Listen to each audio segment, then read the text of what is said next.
Então, boa tarde a todos e a todas. Com um imenso prazer que eu começo essa conversa que nós vamos ter sobre Celso Furtado e principalmente sobre um texto dele que está comemorando 50 anos. Nosso objetivo não é tanto de comemorar, por simplesmente, mas é porque há ideias contidas nesse texto que está mostrado aí, o mito do desenvolvimento econômico, exigem discussões atuais, como vai ficar claro durante a... E então surgiu a ideia de que seria possível juntar pessoas que podem falar sobre isso, a começar pelo nosso querido Cristóvão Buarque, que na apresentação, só vou lembrar aos mais jovens, que talvez não estejam com isso presente, de que ele, no fim dos anos 80, foi reitor da UNB, depois disso ele foi o criador do Bolsa Escola, que precedeu o Bolsa Família, depois ele foi governador do Distrito Federal ao mesmo tempo, é, ele foi ministro da Educação, né? E depois senador muito tempo.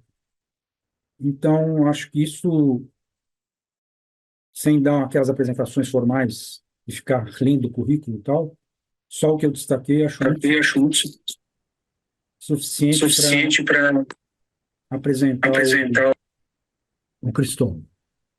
E depois nós vamos ter dois jovens, eu diria, mas jovem para um velho como eu, porque eles estão na faixa dos 40, 50, pesquisadores da USP, com uma particular... Bom, além dos dois se chamarem Alexandre, né, o Alexandre Sais, que está à direita, e o Alexandre Barbosa, que está à esquerda, eles têm uma série de outras coincidências. É que ambos são professores e estão em instituições da USP muito particulares. Por exemplo, o Alexandre Sais, que é professor do Departamento de Economia e é da cadeira de História Econômica, né? Para aqueles que eventualmente conheçam, é filho do Flávio Sais, que foi nosso professor de História Econômica no mesmo departamento durante muito tempo. Tal pai, tal filho, nunca seria mais correta essa expressão.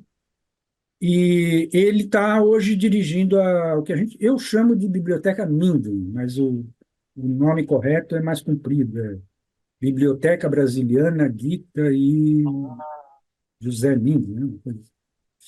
Depois ele vai falar direito.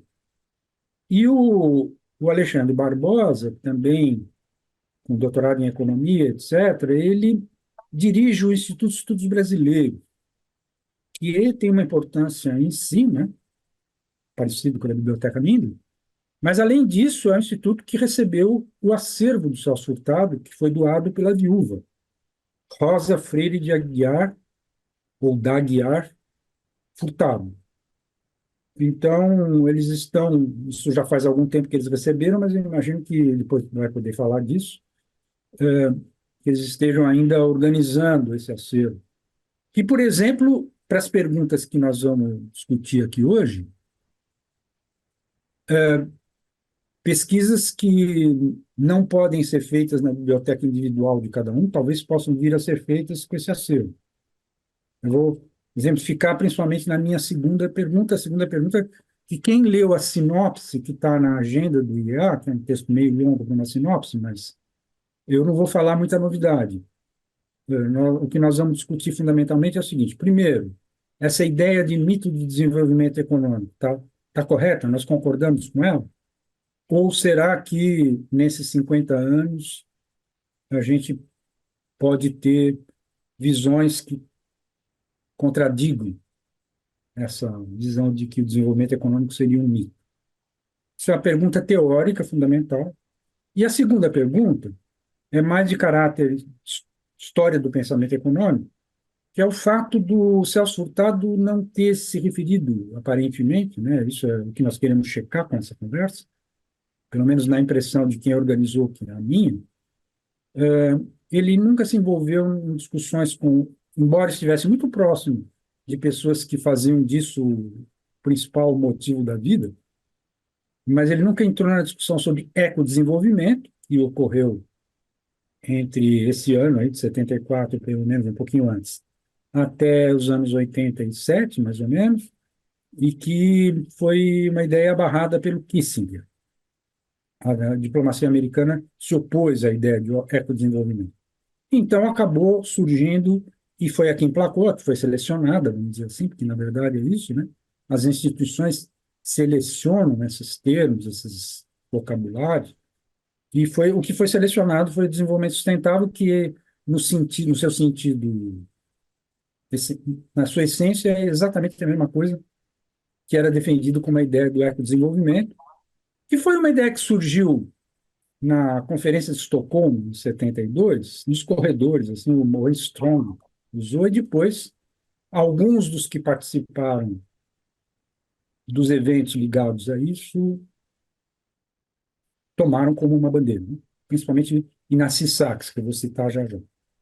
Bom, então, o que eu queria aqui agora era fazer uma pequena introdução histórica e que vai ser um pouco comprimida, porque eu já estou na apresentação dos participantes, misturada com essa primeira apresentação da temática, eu já usei uns 8 minutos. Então, eu vou tentar sintetizar ao máximo o que eu queria dizer. Em primeiro lugar, não dá tempo de falar dos anos 60, mas foi nos anos 60 que começou-se a descobrir que existia meio ambiente.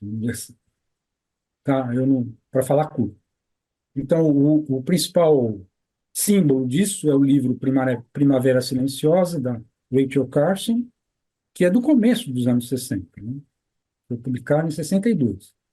Mas uma série de fatos, que eu não vou ter tempo para enumerar, fizeram que nos anos 60 a preocupação com a questão, que na época muitos chamavam de meio ambiente humano, ela foi tomando corpo e no âmbito da ONU, da Assembleia Geral da ONU, a diplomacia sueca acabou conseguindo emplacar uma proposta de fazer uma grande conferência mundial sobre isso, que veio a dar na Conferência de Estocolmo.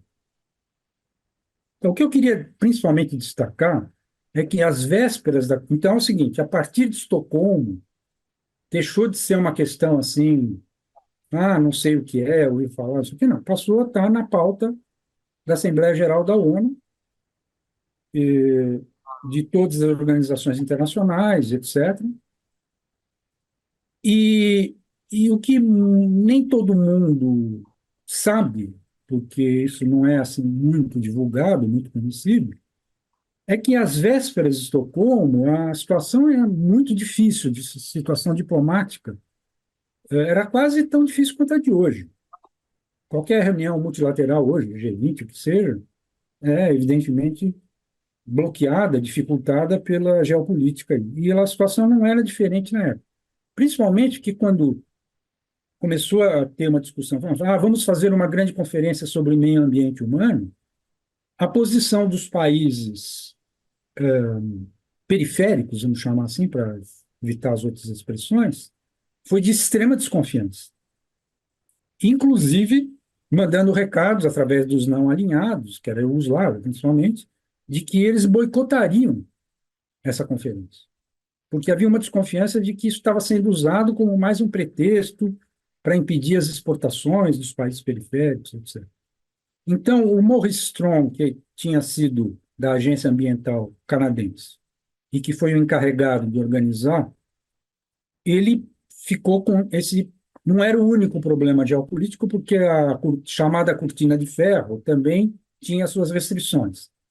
Mas o que ele quis principalmente foi evitar que os países periféricos, que era a imensa maioria das nações do mundo, tivessem uma atitude negativa em relação à iniciativa.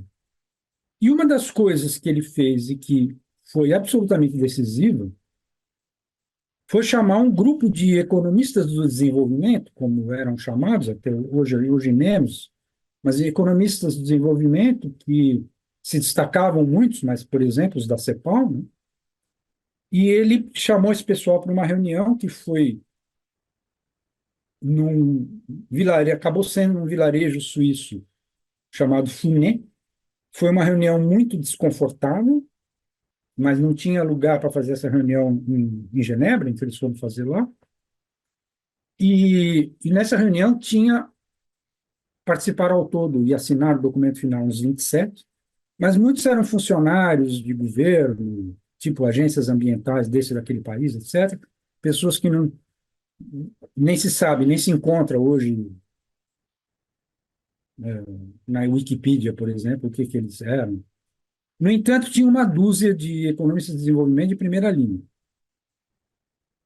E esses, principalmente, né, evitaram completamente, eles conseguiram evitar o racha que existia na época entre o que era chamado de crescimento selvagem, então tinha dois lá, um saiu, inclusive, um da Inglaterra saiu antes de terminar o conversa, porque tinha essa ideia de que é crescimento e ponto, o resto vem junto. E tinha, esse era um polo, vamos dizer assim, do debate mundial, e no outro polo tinha um extremismo também, de que tinha uma corrente que se chamava crescimento zero, etc., supostamente influenciada pelo documento Limites do Crescimento, que, que foi muito mal falado, mas quem lê hoje vai ver que ele estava absolutamente certo. Os Limites do Crescimento, que foi feito pelo Clube de Roma, por um grupo dos quais normalmente o que são citados são um casal Meadows, mas quem fez a modelagem e tudo, e continua até hoje fazendo a modelagem, é um norueguês chamado Jorgen Anders. Não sei, assim, não sei se é essa a pronúncia correta. Por que que eu estou rememorando isso? É pelo seguinte. Primeira questão, assim, alguém poderia perguntar, pô, mas não convidaram o Celso Furtado para ir nessa reunião? Ele provavelmente pode ter sido convidado, mas, coincidentemente, foi o ano que ele resolveu ir ao Brasil. Ele estava exilado desde 64, e justamente em 71, quando essa reunião ocorreu, em junho, ele estava ou já no Brasil ou indo para o Brasil. Então, se ele foi convidado, ele tinha um motivo muito sério. Como o próprio Prebisch também, evidentemente, foi convidado, mas não pôde ir por razões parecidas, do tipo. Mas, depois que sai o documento, e foi o documento que saiu desse encontro, que chama Relatório de Fournier, ou escreve FUNEX, né? Mas FUNEX. Mas esse relatório foi o que foi decisivo para que a Conferência de Estocolmo desse certo. Pelo menos para evitar que houvesse um choque entre os periféricos e os desenvolvidos. Bom, eu confesso para vocês que é um tema que me fascina, esses acontecimentos, mas eu não posso ficar aqui discorrendo sobre isso, sob pena de ocupar demais o tempo. Mas só vou acrescentar que logo depois, em 74, justamente no ano em que o livro do Celso Furtado é lançado, aliás, eu queria fazer uma observação, o livro, quando foi lançado, em 74, ele era mais amplo do que esse que ficou mais famoso e que nós apresentamos a capa e tal, que foi o extrato da primeira metade, mais ou menos. Né? O livro, quando foi lançado, o Mito do Desenvolvimento Econômico, tem mais alguns capítulos com outros textos, inclusive um texto muito interessante, foi publicado no jornal Opinião, na época. Mas, enfim, em 74, o mesmo grupo que articulou a reunião de Funet, se reuniu em Cocoyoc, no México, e para fazer uma declaração que também depois passou a ter muita importância, etc. Em 74, o, o Celso Furtado, se não me engano, estava nos Estados Unidos, num programa de cooperação, logo depois de ter passado aquele ano em Cambridge, né, onde ele redigiu essas coisas. Mas, enfim, para mim, o que importa mesmo é que a gente converse, então, a partir de agora, sobre as duas questões centrais, sem prejuízo de que outras perguntas que vocês acham importantes, vocês. É uma conversa. Então, se houver outras perguntas, além dessas duas, que vocês considerem importantes, sejam feitas e respondidas, por favor, hein? Fiquem à vontade. Mas, enfim, então é isso. Um- resumindo, o mito, o desenvolvimento econômico pode mesmo ser considerado um mito, e a segunda pergunta é por que que o Celso Furtado se manteve tão afastado das discussões sobre ecodesenvolvimento e desenvolvimento sustentável. Eu vou dar a palavra primeiro ao Cristóvão e depois aos dois Alexandres. Tudo bem? Cristóvão, por favor, bote aí bota o seu coisa para você, quando você falar, a gente ouvir. Você tá com o som bloqueado. Boa. Vamos Pronto. lá. Boa tarde, boa tarde a cada um de vocês. Eu gostaria de poder dizer cada um e cada uma, mas parece que somos um grupo mais Ma- masculino. Machista. Dizer da satisfação de estar com vocês. Eu sou um admirador do Instituto, eu sou um admirador do Eli, e eu sou, como ele, um herdeiro, um discípulo do Celso Furtado e do Ignacio Sachs.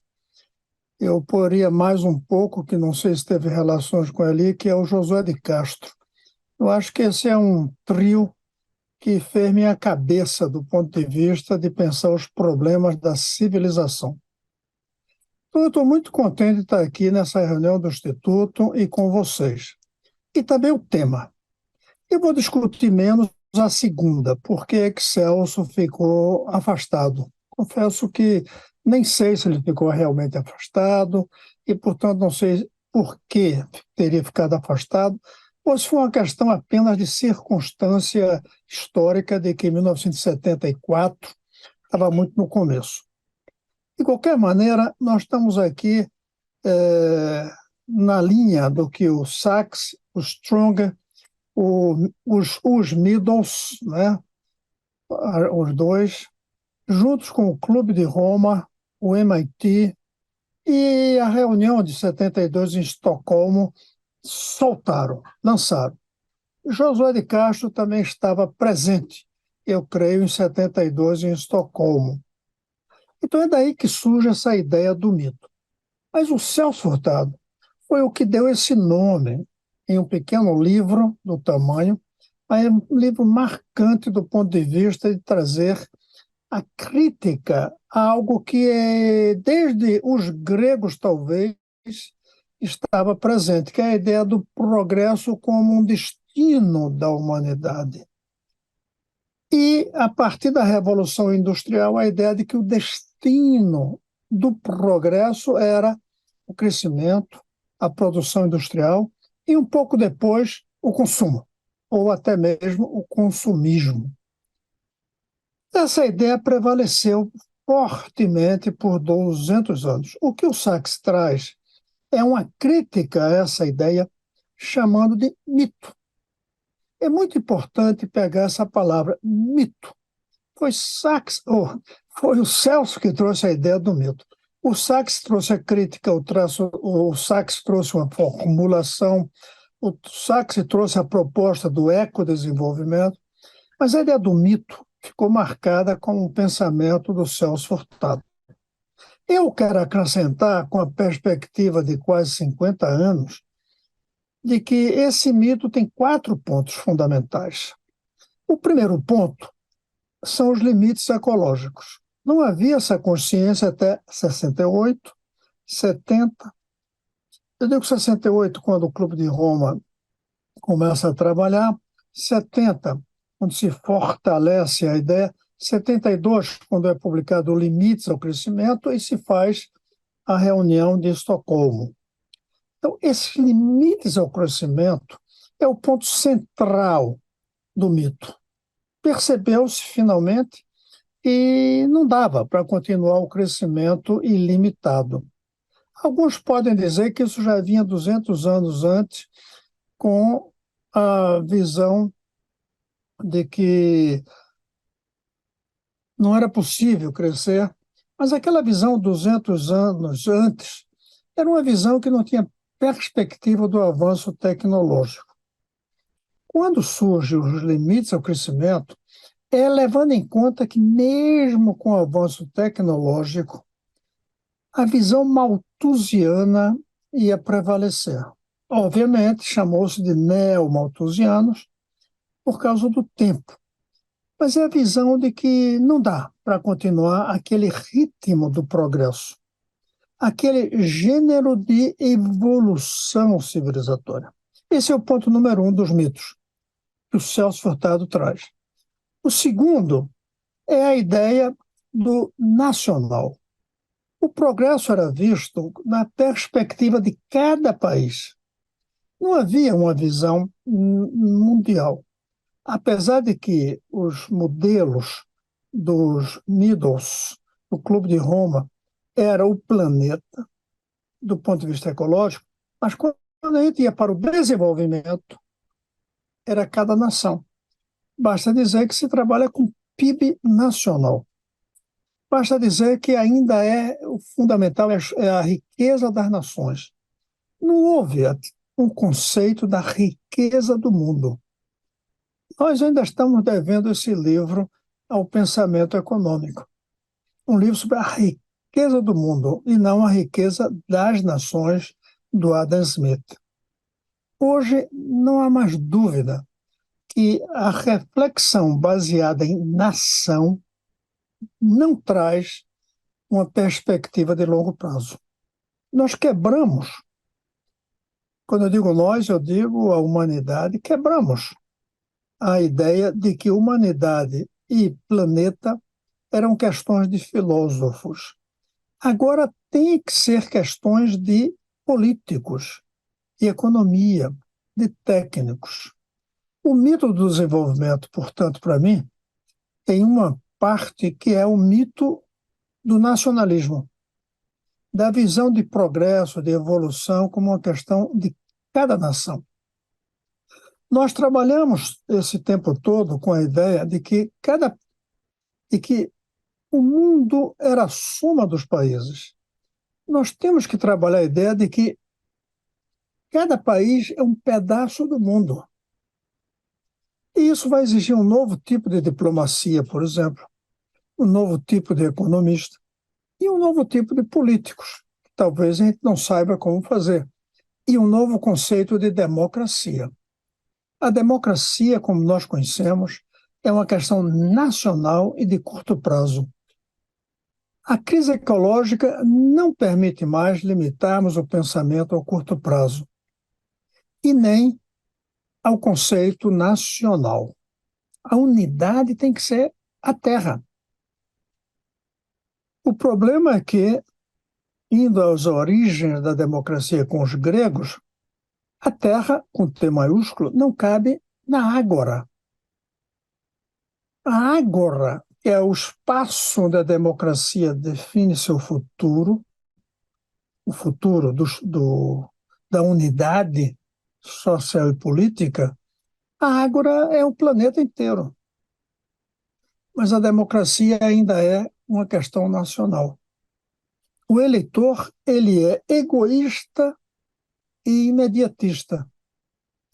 E o mundo ficou planetário e com uma tendência de longo prazo. Aí vem uma das razões do mito do desenvolvimento. Não dá para pensar o desenvolvimento nacional. A gente vai ter que pensar evolução planetária. O terceiro problema, terceiro mito, depois do mito do desenvolvimento ilimitado, primeiro, e segundo, do mito do desenvolvimento nacional, é a questão de que o crescimento se distribui. E os economistas cunharam em inglês com a ideia de trickle down. Você vai crescendo na ponta da pirâmide, isso se espalha para a base. Não há esse espalhamento. Primeiro, porque o tipo de progresso que a gente faz para o topo da pirâmide, ele é em si indistribuível, como, por exemplo, o automóvel privado como base do transporte, como a gasolina e os combustíveis fósseis como a base do progresso para o topo. Eu acho que esse foi um mito.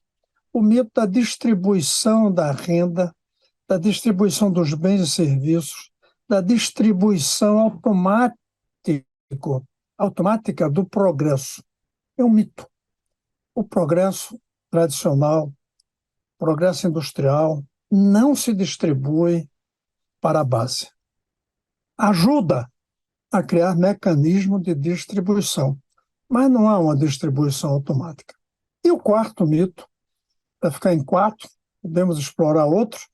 O quarto mito é a ideia de que o capital era material, industrial, mineral, terrestre, latifundiário. E o capital ficou provado que é abstrato, que é o conhecimento. E, portanto, o papel fundamental da educação de base no progresso. Esse, de fato, é algo para substituir o mito. O Celso chegou a falar em educação, sobretudo em educação profissionalizante. Isso não foi um tema que ele deixou despercebido.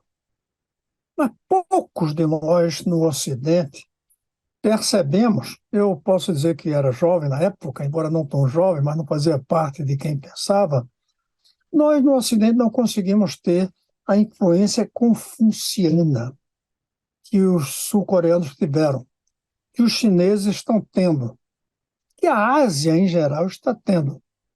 Essa visão de que a base do progresso, do ponto de vista do capital, não é mais o acúmulo financeiro que se transforma em acúmulo de máquinas.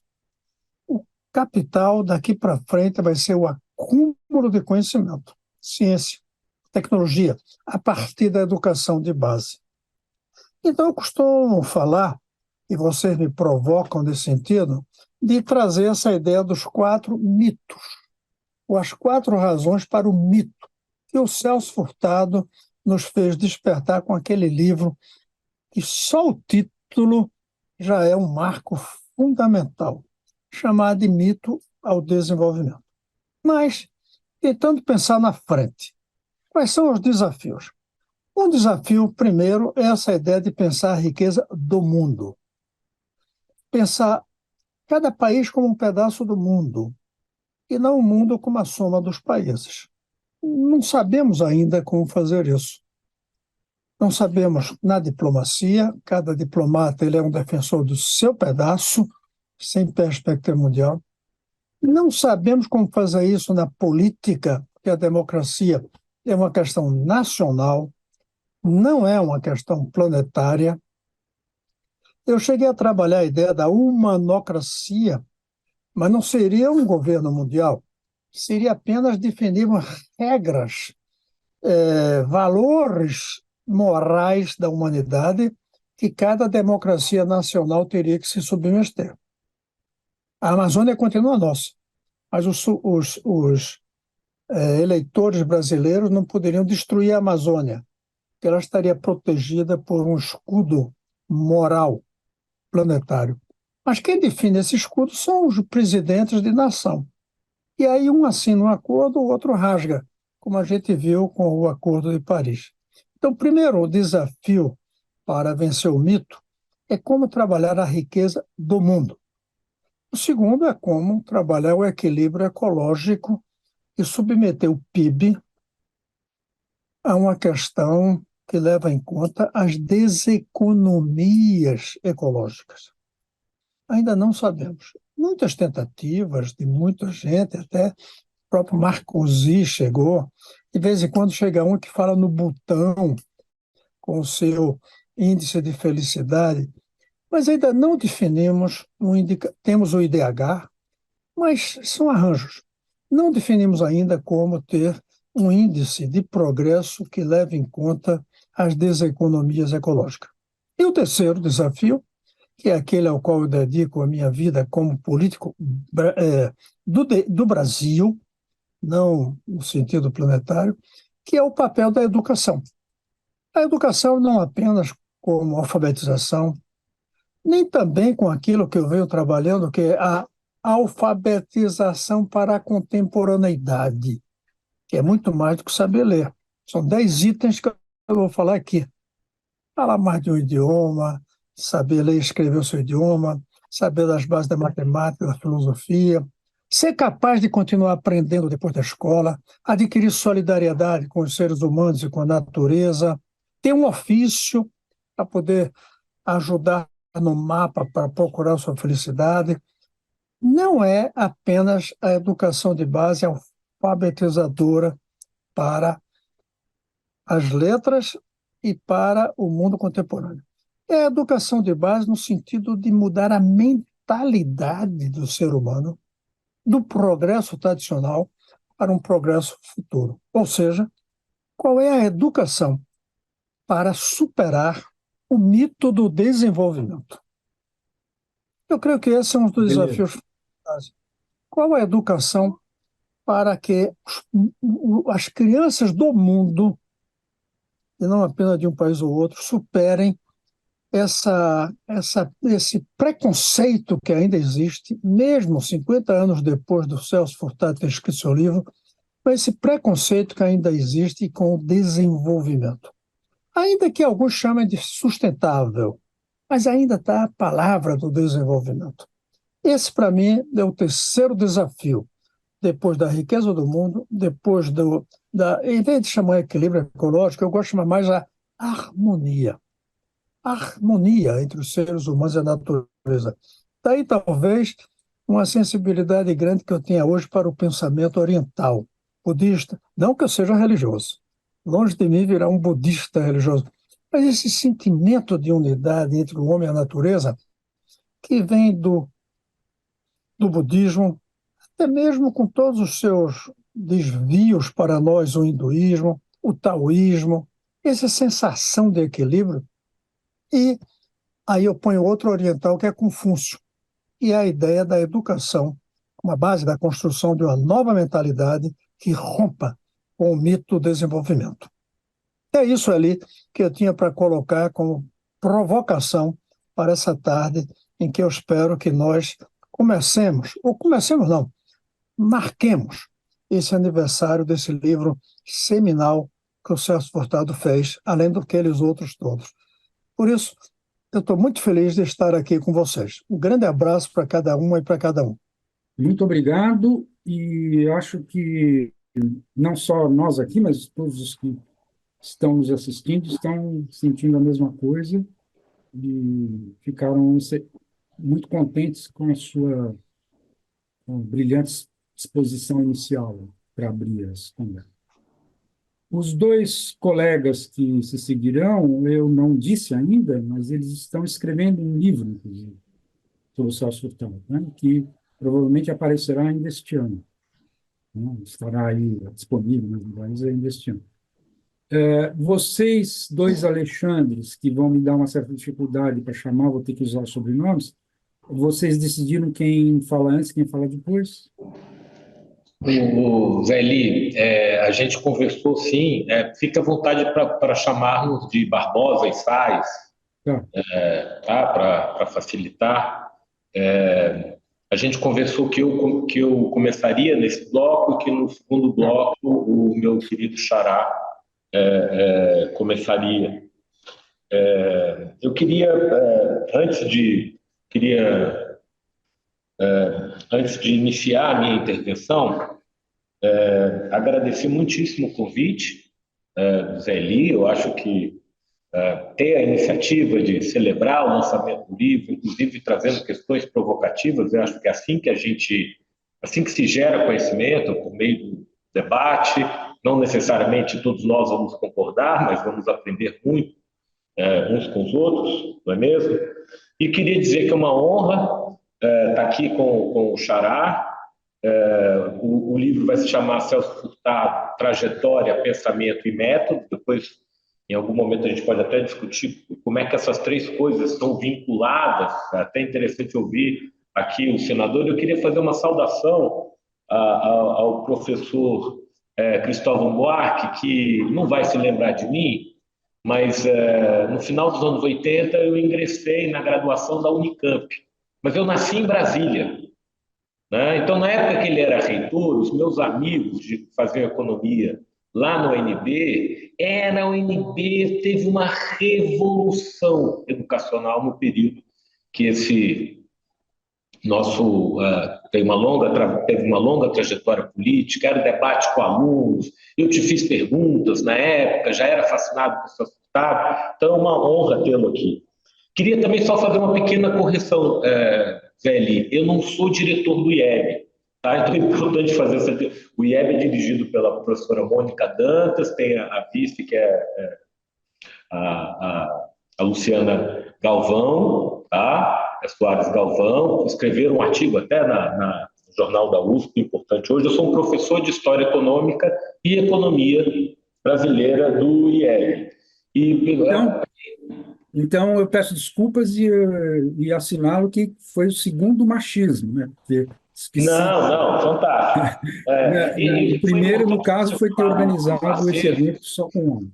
Foi importante você falar dos acervos doados pela nossa querida Rosa Freire da Guiar, ao IEB, e nós estamos, desde 2022, nos últimos 2 anos, trabalhando ali de maneira muito aguerrida, né? Então, é importante dizer que uma parte substantiva dos livros dos Celso Furtado estão disponíveis para consulta no Dédalus da USP.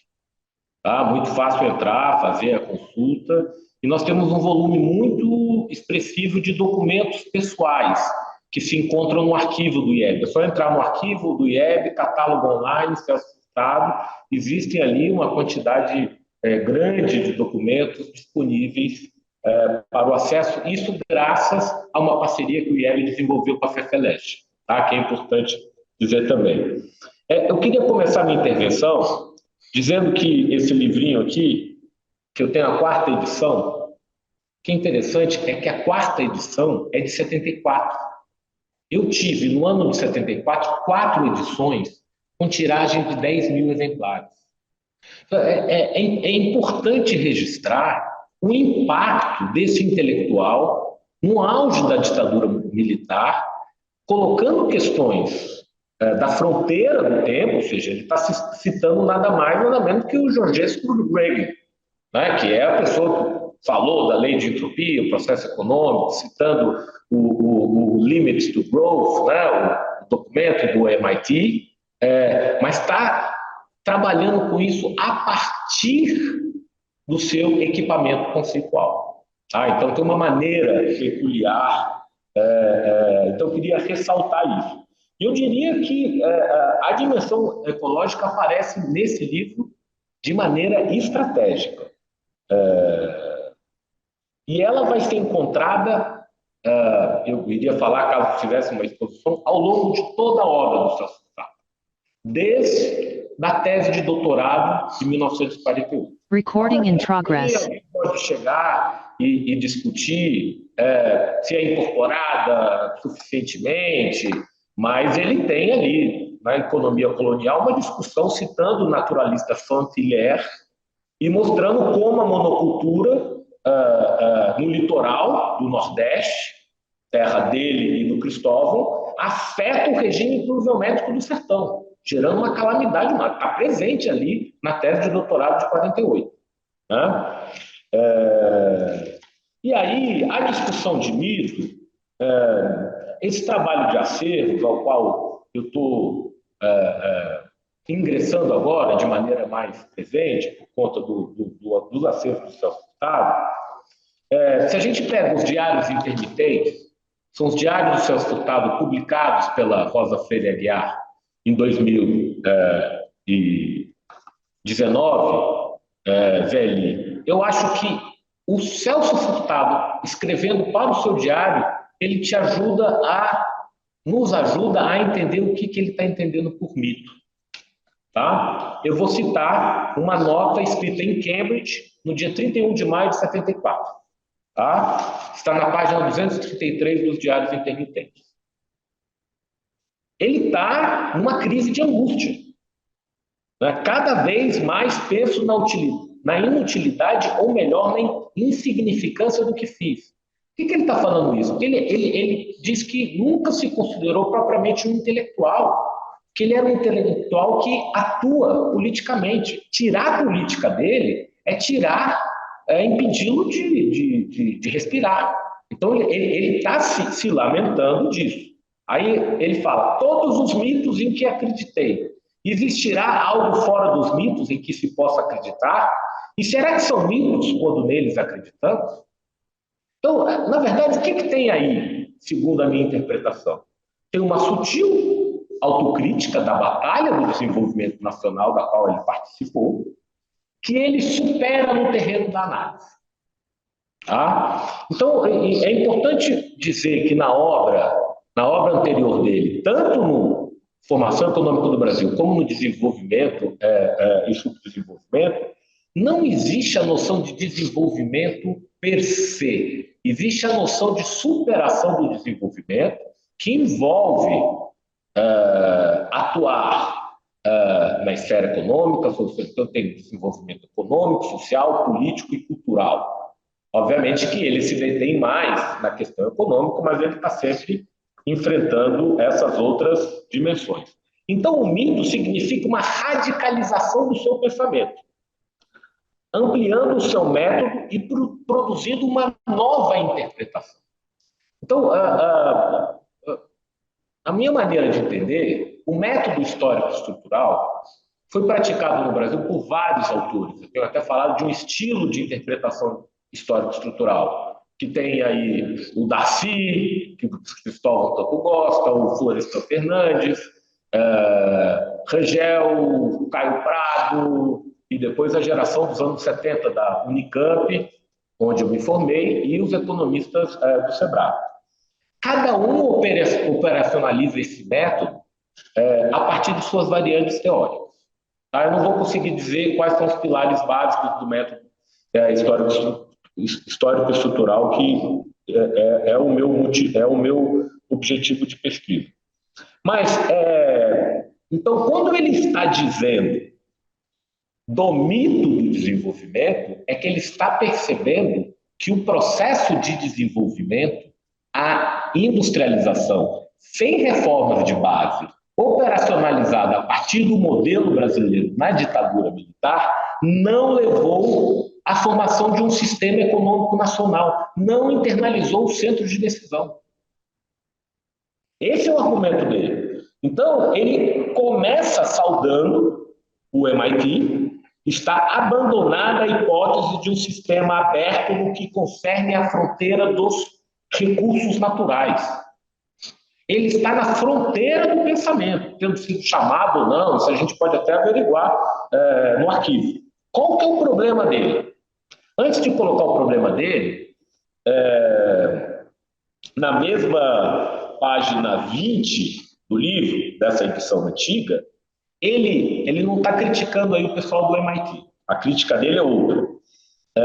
Ele fala de uma atitude ingênua que acredita que a tecnologia ajuda a resolver os problemas da civilização. Na maneira que está organizado a estrutura do sistema centro-periferia e uma modernização que não leva ao desenvolvimento tecnológico e à inclusão social, apenas à reprodução de padrões de consumo para uma minoria privilegiada. Então, essa é a crítica dele. Então, essa tecnologia não vai resolver os problemas da civilização. Eu tenho uma criação de valor econômico que tem como contrapartida processos irreversíveis no mundo físico. Eu acho que muito pouca gente foi tão contundente ao falar da questão ecológica, sei lá qual, e em 74. Ou seja, muito pouca gente estava falando dessa questão no Brasil e na América Latina. Ele está em Cambridge, ou seja, ele está acompanhando o debate internacional. Aliás, ele vai para fora, exilado, obviamente, mas ele fala, agora eu vou estudar, né? Ele, inclusive, para de falar teoria do desenvolvimento. Você pega do subdesenvolvimento, você pega os livros dele dos anos 70, ele vai falar da nova problemática desenvolvimento-subdesenvolvimento, que envolve uma rearticulação do centro-periferia. Então, o que ele está querendo dizer com falácia? seja, fechado o sistema, né? Já que o sistema não está aberto, está se imaginando que os padrões de consumo podem se estender aos países subdesenvolvidos. Então, aí ele está, ou seja, ele assume, né? Ele tem sempre esse poder persuasivo. A questão do estilo no seu hospital, ele assume, leva essa ideia ao seu limite e vai falar, olha, esse padrão de consumo não vai se reproduzir. Ele chega até a fazer uma conta, olha, se 5% dos países da periferia da população tiverem acesso, tal, então, obviamente que não se trata de dizer se a periferia teve acesso ou não, a gente pode discutir a questão hoje. Mas eu queria, acho que é importante deixar o autor falar, né? O Zé Lins nos apresentou uma sinopse com alguns excertos, e esse livro, Mito do Desenvolvimento Econômico, é minha caixa de ferramentas. Eu dou em sala de aula com os alunos, faço seminários, além de ler de trás para frente. E aí, então, como é que ele responde à questão da falácia? O que ele entende por mito? Está na página 75 de quem tem a edição da Paz e Terra.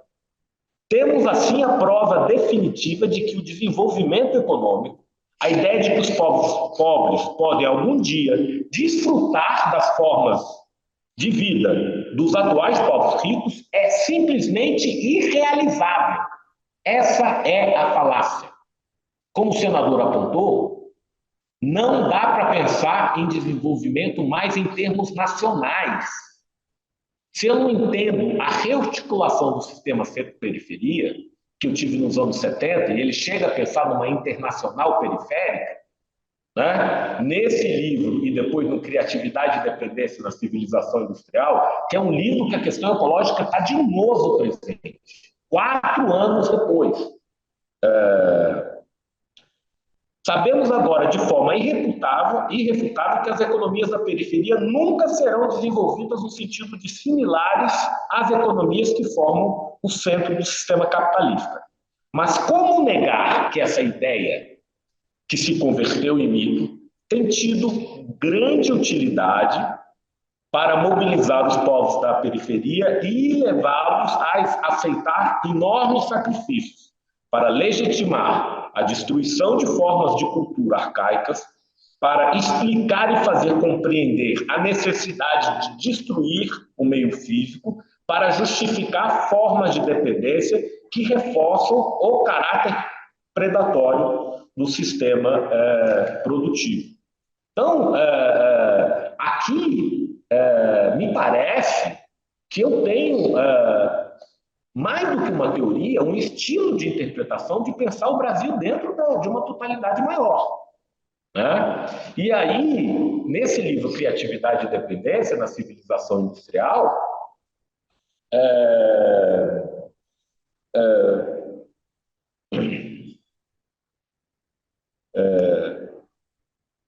ele vai enfrentar algumas das questões que já estão postas aqui. Ele já está pensando em novas categorias. É interessante que nesse livro ele sequer utiliza a palavra subdesenvolvimento.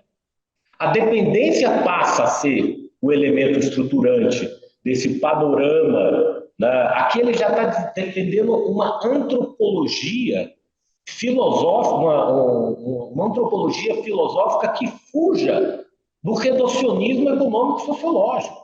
Então, não estamos falando de um autor que é muito mais que um economista, que tentou, na verdade, criou um estilo de interpretação que permite, inclusive, filtrar quem estiver disposto a atualizar, a herdar, e herdar também significa deserdar, porque algumas análises continuam não valendo, mas herdar o método, né? Quem estiver disposto pode, inclusive, utilizar esse filtro como ferramenta para incorporar os avanços mencionados na sinopse das teorias evolucionárias, complexas e institucionalistas.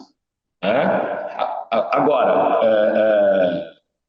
aí a gente pode dizer em que depois a gente pode tentar discutir em que maneira essas teorias, um estilo de interpretação não é algo que se falseia. Tá? Então não existe uma teoria estrutural. Chega e fala, olha, tem tais categorias que foram falseadas pelos fatos, porque essa noção de estilo de interpretação é uma teoria que eu penso as estruturas para atuar sobre a realidade. Uma teoria, ela prevê, e aí ela pode ser falseada, ela é neopositivista. Um estilo de interpretação, eu atuo sobre a realidade e depois eu vou atualizando à medida que o sistema se reconfigura. Né? E aí ele vai utilizando os conceitos de morfogênese social, criatividade, trazendo tudo isso para o seu universo de reflexão. Então, acho que eu já passei aqui do meu tempo, e queria só dizer que é a minha contribuição para o debate, que fiquei muito contente com o convite e estou aprendendo aqui com todos vocês. Muito obrigado, Barbosa. Tenho que te chamar assim, meio formal, pelo sobrenome, para não confundir. E poder dar a palavra agora para o seu companheiro, colega, Sainz. Obrigado, Zeli. Bom, não podia também deixar de dizer que é uma satisfação estar aqui no IEA, no evento aqui organizado, então, muito boa sugestão de trazer o texto, né, o livro, Zeli, para retomar depois de 50 anos, né, alguns temas que eu acho que são muito contemporâneos desse artigo que depois gera o livro, e uma satisfação de estar aqui com o senador, ministro Cristóvão Buarque, e também com o meu xará, colega aqui, a gente brinca de parcerias furtadianas, né? Já tivemos a oportunidade de dar disciplinas, de trabalhar em uma série de atividades em torno do centenário do Celso Furtado, e a gente está nessa empreitada de finalizar o livro, quem sabe aí já meados do ano a gente tem o livro para poder discutir com os colegas, né? Bom, eu tenho uma tarefa um pouco difícil depois das duas falas. Acho que a gente tem aqui tanto, né, uma síntese dos mitos do senador Cristóvão Buarque, também a contextualização e a leitura, né, trazida pelo Alexandre Barbosa. E eu vou começar, eu acho que com a importância, quer dizer, trazendo o que me parece que é a importância do livro, o mito do desenvolvimento econômico, tanto para, né, o pensamento econômico, como eu acho que é o espírito que a gente está propondo, mas também na própria trajetória do Celso Furtado. Eu diria que em 1974, com a publicação do livro e esse período sabático que ele tem em Cambridge, né, no Centro de Estudos Latino-Americanos, na cadeira Simão Bolívar, é o momento em que ele consegue, me parece, sistematizar, sintetizar 10 anos de mudanças profundas, tanto no contexto internacional, do que está acontecendo, né, internacionalmente, no Brasil, mas também na sua própria trajetória como economista. Enfim, ele mesmo diz nos diários, o Xará trouxe aquele momento dramático, né, de pensar a questão dos mitos, e ele diz que é um momento de, né, um retorno a Cambridge, onde ele escreveu Formação Econômica do Brasil, em 58, né, e é um retorno a Cambridge onde ele está, na verdade, repensando uma série de categorias e, eu diria que mais do que categorias, o próprio projeto social que ele busca construir. O que são esses eventos ou essa síntese das transformações da economia mundial e brasileira que estão nesses 10 anos? Né? Bom, são 10 anos que separam ele do exílio, né? Então, 64, o ano de um projeto que foi abortado por conta do golpe militar no Brasil, ele que estava diretamente relacionado a um projeto de construção, né? Um projeto tanto na SUDENE, mas também no Ministério do Planejamento, e que em 73, quando ele, né, parte para o seu então período sabático em Cambridge, tem um novo evento na América Latina muito violento, que é o golpe e, né, o fim do governo Allende no Chile. Acho que são dois momentos dois projetos de transformação da economia latino-americana, brasileiro e chileno, que são abortados violentamente e que sem dúvida nenhuma, vão colocar questões sobre modelos de desenvolvimento, sobre possibilidades de realização de desenvolvimento. Tanto é que a categoria que ele vai começar a trabalhar com muita força, por exemplo, no livro Análise do Modelo Brasileiro, que é publicado em 72, é o conceito de modernização. Quer dizer, já não é mais quer dizer, o crescimento, ele pode gerar crescimento como desenvolvimento, mas ele pode gerar também modernização, que é, na verdade, um processo de transformação, né, das forças produtivas, das transformações tecnológicas, mas com profunda concentração da renda, dos padrões de consumo. Então, acho que acho que a primeira característica que, enfim, essa reflexão que vai fazer com que a leitura dele seja certamente muito mais pessimista do que uma leitura que ele teria até então, 10 anos antes, antes do período do golpe militar. Quer dizer, a Pré-Revolução Brasileira, que é um livro de 62, é um livro que ele está disputando um projeto em construção e com algum otimismo da possibilidade de controle dos centros internos de decisão, de realização de projetos de desenvolvimento a partir, por exemplo, da Sudene, entre outros, e as reformas que estavam, então, em jogo, em questão, naquele contexto de 62 a 64. O segundo tema, que me parece que é fundamental, que o livro expressa logo nas suas páginas iniciais, é aquilo que a gente já, de certa forma, trouxe em todas as falas, que é a publicação do relatório The Limits to Growth, né, os limites do crescimento, e que é, né, eu acho que mais um tema importante em que a questão dos limites ambientais está posta na possibilidade do crescimento econômico. Né?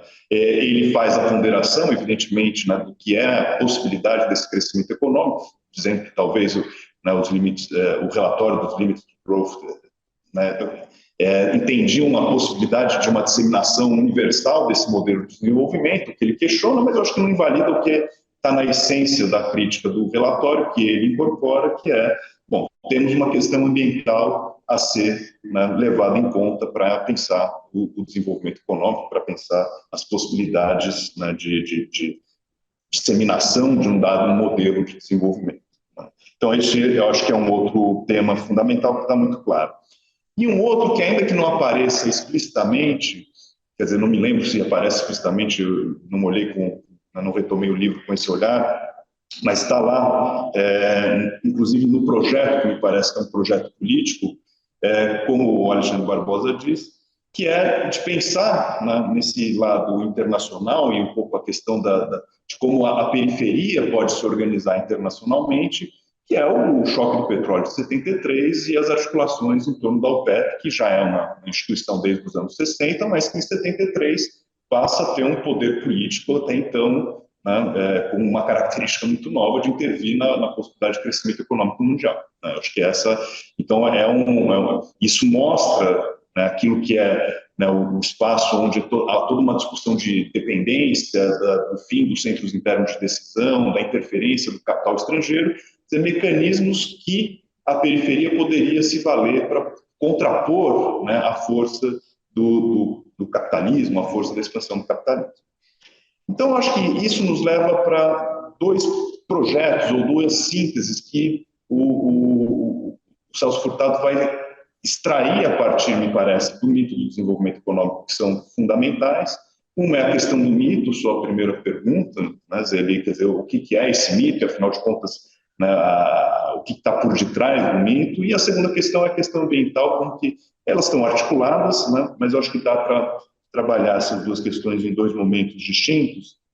E eu diria que, para pensar o mito, me parece que a síntese do senador é muito boa, quer dizer, na ideia, né, dos vários mitos que estão dentro desse mito, e eu acho que essa leitura do mito do Celso Furtado, ela pode ser extraída desses trabalhos que ele vem, enfim, acho que desde o exílio, desenvolvendo, tá? Por exemplo, já, né, com alguma reflexão desde 66, 67, em torno, né, de desenvolvimento e estagnação, subdesenvolvimento e estagnação, com os estudos que ele faz nos Estados Unidos, com o Stephen Hamer, e a questão das multinacionais, e que ele vai chegar um pouco a essas duas conclusões. Quer dizer, os limites no que diz respeito ao crescimento nacional, esse crescimento agora precisa ser entendido, né, de maneira muito mais ampla, e isso ele traz, né, muito claro, né, nessa articulação, que, por exemplo, é uma articulação ambiental também. E na possibilidade de plena disseminação, né, dos benefícios do capitalismo, que é esse mito do progresso, que é o ponto de partida do livro, para alcançar, né, o conjunto dos países. Então, ele né, traz em vários momentos essa ideia de que o cenário que se observa agora é de por exemplo, ele diz textualmente, um fosso entre um centro que se torna cada vez mais homogeneizado, né, com rendas per capita substancialmente maiores do que o restante do mundo, e uma constelação de periferias, né, de economias periféricas. Então, no fundo, se desde a CEPAL há uma clareza de que o desenvolvimento do capitalismo produz heterogeneidade, eu acho que o que há de novo em 74 é que, se em 50 existe o desenvolvimento e o subdesenvolvimento como categorias produzidas a partir do desenvolvimento do capitalismo, naquela altura ainda, acho que há uma crença de que o desenvolvimento é possível como um caminho de superação do subdesenvolvimento para as economias periféricas, por meio da industrialização, por meio das reformas, do papel da intervenção do Estado na construção, né, de políticas econômicas e sociais. Nos anos 70, e aí em 74, com o mito, né, isso então agora de maneira muito clara, me parece que o desafio se tornou não só muito maior, mas o caminho não vai ser, vamos dizer assim, um caminho espelhado nas experiências dos países desenvolvidos, né? A superação da heterogeneidade, a superação da desigualdade entre centro e periferia, agora ela precisa ser buscada a partir das condições e dos projetos especificamente periféricos. E eu acho que isso é o elemento mais radical que o Furtado traz naquele contexto dos anos 70. Mais radical que o leva como projeto social, essa ideia da articulação dos países periféricos a responder a uma crescente dependência, então, na ideia de controle dos recursos naturais, que é uma demanda que os países centrais, né, vão depender cada vez mais para conseguir viabilizar o seu próprio crescimento econômico, então, criar mecanismos de compensação ou, de alguma forma, de enfrentamento àquilo que é uma relação muito desigual, né, daquilo que é a dependência, né, e a extroversão do capital estrangeiro às economias periféricas. Mas acho que mais interessante do que isso é que ele abre as portas, e aí acho que não há um projeto com uma denominação clara, se é desenvolvimento, se é desenvolvimento sustentável ou etc., mas ele me parece que está lá muito claro de que o desenvolvimento deve ser pensado a partir da periferia, e mais do que a partir da periferia, a partir de categorias exploradas, né, e aí, né, eu acho que até a proximidade que lá nos anos 90 ele vai, né, eu acho que dialogar muito nos livros dos anos 90 com o Amartya Sen, no que o Amartya Sen vai falar da habilitação, vai falar da questão, né, do desenvolvimento como liberdade. O Furtado está falando na plena realização humana, né, na plena construção do humano nas suas condições, e isso faz com que, quer dizer, as potencialidades humanas, né, que é o termo que ele usa, eu acho que isso faz com que leve o Furtado a pensar num projeto que deve ser construído a partir de outras categorias. Por isso que o livro Criatividade e Dependência, me parece, termina de uma maneira, um projeto muito radical. Então ele vai falar, por exemplo, de que é preciso novas lutas políticas contra a poluição, contra o desperdício dos recursos não renováveis, defesa do patrimônio cultural, rejeição ao consumismo, o movimento ecologista como um movimento político unificador, vai trazer a questão de gênero como uma questão importante a ser defendida naquele contexto. Então, eu acho que ele abre uma fronteira nova de disputas políticas e que já não é mais, vamos dizer assim, o desenvolvimento econômico como pensado nos anos 50. Ele está colocando agora num novo patamar, e que me parece, ele não explicita isso, mas no fundo eu acho que é a própria limitação do capitalismo na sua disseminação. Quer dizer, esse capitalismo não vai alcançar a periferia, o que tem se produzido é a crescente desigualdade, então a periferia precisa criar projetos políticos que defendam, né, os interesses e as plenas potencialidades, né, humanas daqueles que vivem na periferia, por projetos inovadores, por outros projetos, né? Então, eu acho que isso, para dar vamos dizer, minha primeira intervenção aqui, que vai no sentido de que o mito ele tem um caráter, eu acho que muito duro do próprio Furtado com toda a sua geração, que tinha um projeto, né, em construção nos anos 50. Me parece que há uma leitura crítica sobre a capacidade de continuar com esse projeto, mas eu acho que tem um lado, ao mesmo tempo, muito até contemporâneo, acho que nas questões que aparecem mais, né, nas últimas 2 décadas, de abrir novas fronteiras de disputa, projetos políticos, que eventualmente espelhem ou produzam sociedades que não são exatamente as sociedades que foram aquelas construídas, por exemplo, pelo Estado de Bem-Estar Social, no pós-guerra e etc., que me parece que era o modelo, né, buscado até então. Então, acho que esse é minha primeira interação. Muito obrigado também a você, Alexandre Sais. Então, eu agora estou numa situação estranha, porque eu ia passar a palavra ao Cristóvão, e depois de ouvir vocês dois, mas parece que deu algum problema que ele já não está mais com a gente. Bom, acho que Bom, então nós não vamos interromper. Voltado ali? Como? Não. Não. Bom, podemos... Para mim, ele não aparece aqui, é como se ele tivesse saído. Sim. Mas nós não vamos interromper, evidentemente, então eu vou encadear uma pergunta que, ajudado aí pelo finzinho da fala do Alexandre Sais, que é a seguinte: numa comparação entre os economistas de toda essa geração, o que eu quero dizer com isso? A gente está acostumado com a ideia de a grande aceleração, que foi fundamentalmente do começo dos anos 50. Ela tem um pequeno abalo aí, como foi citado também por você, Alexandre Sais, com a primeira grande crise do petróleo. Não foi a única, de outras se seguiram, mas enfim, aquele ritmo de crescimento econômico mundial, mas principalmente em países já desenvolvidos, que vinha ocorrendo, ele sofre um abalo. O que o livro Limites do Crescimento dizia é que, se continuasse daquele jeito, a crise que eles apontavam, né, o colapso que eles apontavam, seria no século XX. Só que em 73 as coisas mudaram. As coisas mudaram bastante a partir de 73. Então, não ocorreu a hipótese, se continuar assim, não era mais.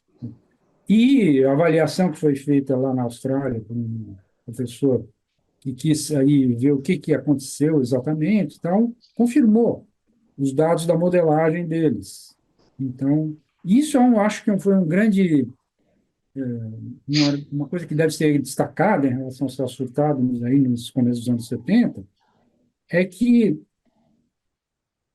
contrariamente a muitos economistas que só malharam o relatório do Clube de Roma, porque onde já se viu, não sei o que e tal, ele é o contrário, ele aceitou a modelagem, aceitou os resultados da modelagem e fez a própria crítica a partir daí, né? Agora, quando eu comparo com outros contemporâneos, que me interessa muito saber como é que todos os economistas, e principalmente os economistas do desenvolvimento, viram a grande transformação, eu noto uma diferença muito grande, por exemplo, com a Amartya Sen, que você citou aí, Alexandre. Eu tenho a impressão de que essas dúvidas que eu coloquei como, vamos dizer, gatilhos aqui para a nossa conversa, não ocorrem no Amartya Sen. Elas são ainda mais graves no caso do Hirschman, por exemplo, para citar 3 grandes economistas do desenvolvimento. Não ocorrem também, por exemplo, num que teve um papel importantíssimo nisso tudo e que eu não cheguei a citar, e que é o único que está vivo, que é o Henrique Iglesias, uruguaio. Ele participou de FUNE e de todas as outras coisas, depois ele dirigiu o BID, assim por diante, e tá aí. Acho que ele está com uns 94 anos. Seria até interessante se a gente pudesse gravar alguma coisa com ele para o IEA agora, mas não sei como. Se algum dos ouvintes tiver alguma forma, algum contato que permita que a gente proponha a ele algum tipo de evento, eu gostaria.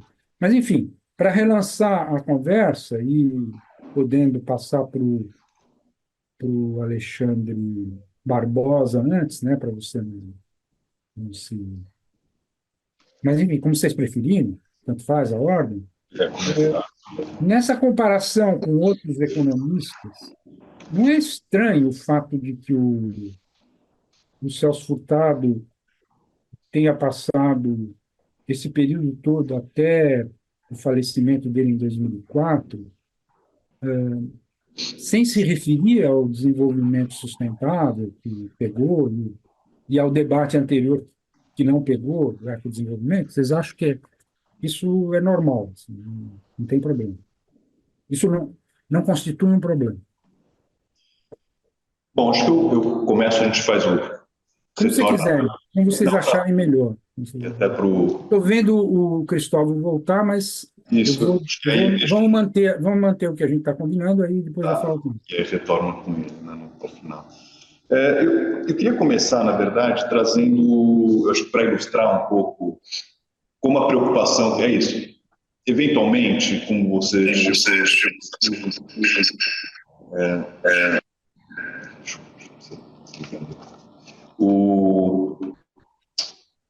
dizer, o Furtado não ter se valido de ecodesenvolvimento, de desenvolvimento sustentável, eu acho que não invalida a ideia de que o tema, desde 74, está presente e faz parte, assim, de uma base importante da reflexão que ele está buscando propor.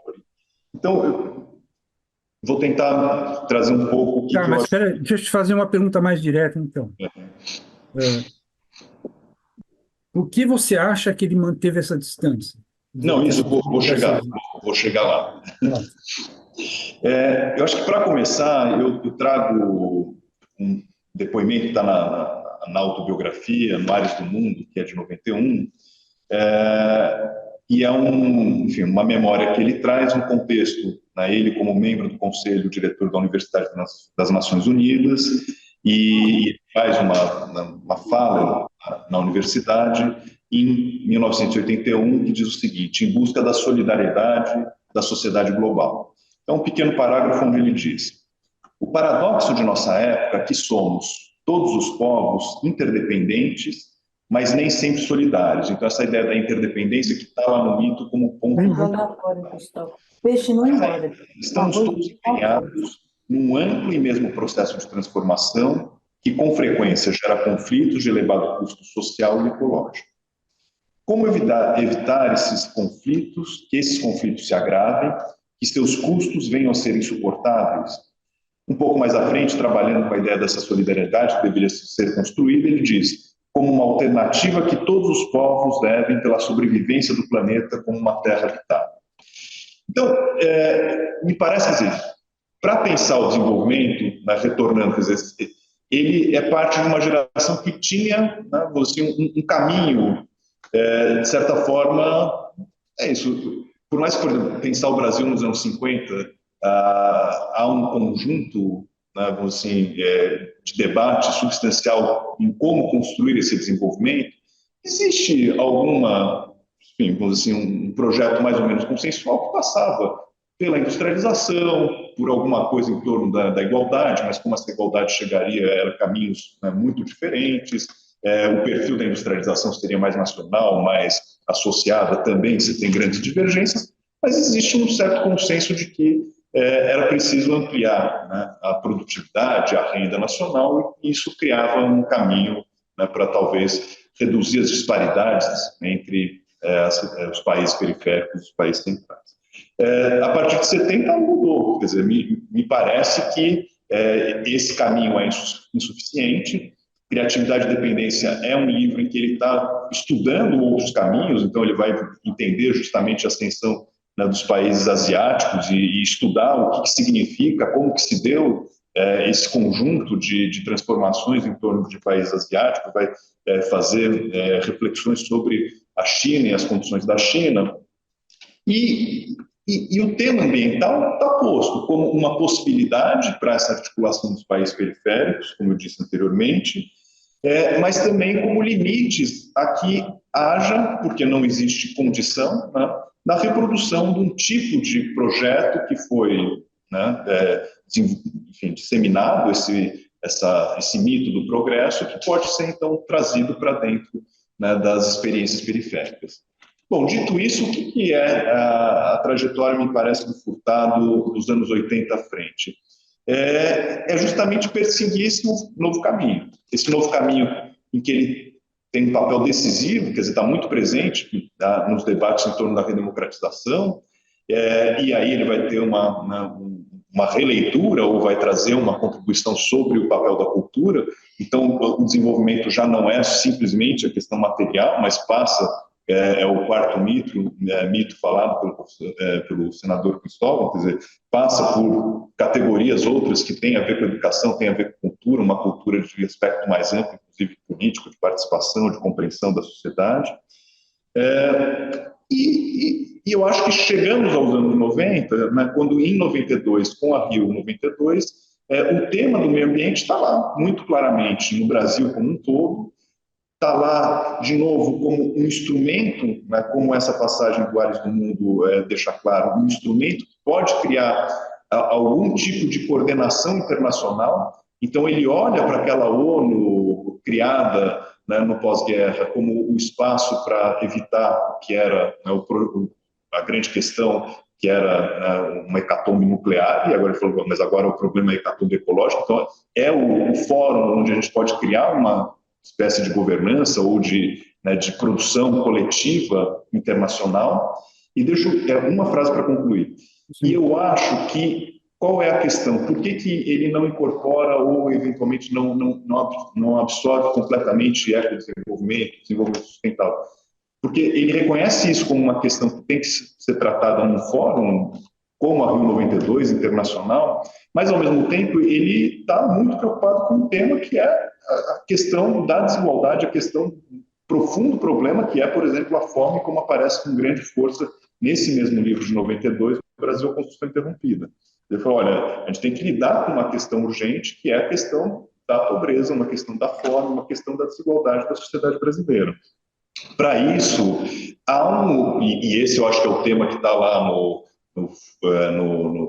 encontro de Funekla, que é talvez o grande desafio entre periferia e países centrais, que bom, a periferia precisa ter um mínimo de crescimento, uso, né, de recursos naturais para você conseguir dar uma mínima condição, né, enfim, que é um pouco aquela ideia da habilitação, do Amartya Sen, onde ele vai usar. Então, você precisa ter um mínimo de consumo, um mínimo de bem-estar, um mínimo que isso... Né? Então, eu acho que, eu diria, talvez exista uma tensão em que o crescimento é necessário, né, porque você tem questões muito objetivas a serem resolvidas, mas há um tema ambiental, né, geral. Né, um pouco a síntese muito recente que foi feita lá com a coisa da economia Donut, onde você tem, né, limites ambientais, você tem condições mínimas para que as pessoas possam sobreviver com um mínimo de dignidade. Então, acho que é um pouco esse, talvez, a questão da tensão que ele está vivendo naquele contexto. Tá, sais, para mim é estranho chamar de sais, mas é o que funciona aqui. Eu vou dar a palavra para o Cristóvão, já deveria ter dado se ele não tivesse saído, mas eu queria antes só te perguntar o seguinte: será que eu entendi bem? Você se referiu a algum momento em que o Celso Furtado comentou a Rio 92? Tem algum comentário dele em algum lugar sobre a Rio 92? Isso, a Rio 92 está no Brasil, a Construção Interrompida. Ele traz, né, com clareza que ali é um momento importante. Não, eu quero dizer o seguinte: ele comenta a Rio 92, a conferência Rio 92, ele fez algum momento, algum comentário sobre isso? Aí eu não... Para mim, isso é importantíssimo para a minha pesquisa. Não, ele comenta sobre a existência da Rio 92 como esse fórum que vai ter papel, mas um comentário sobre os resultados da Rio, aí eu confesso que eu... Não, mas isso que você falou antes, ele comenta a respeito da Rio 92 o quê? Que é esse espaço que, para ele, é importante na articulação internacional em torno daquilo isso que é Isso está onde, em qual trabalho dele? É Brasil, a construção interrompida, Tá. no segundo capítulo, a armadilha histórica do subdesenvolvimento. Fundamental essa informação. Não, está no Cristóvão, capitalismo global também. Eu sei que é o senador Zé Cristóvão, mas está no capitalismo global também. Tá? Mencionada a Rio. Eu vou falar sobre isso depois. Então, tá, em vários momentos da obra, ele vai se referir a isso. tá. Mas Uhum. estou aqui curioso para ouvir novamente o senador. Cristóvão, como os Alexandres já usaram muito tempo da conversa, então agora seria, em princípio, a sua vez. Você quer usar a palavra? Então coloque o seu coisa. Você está outra vez fora do. Você tirou o som.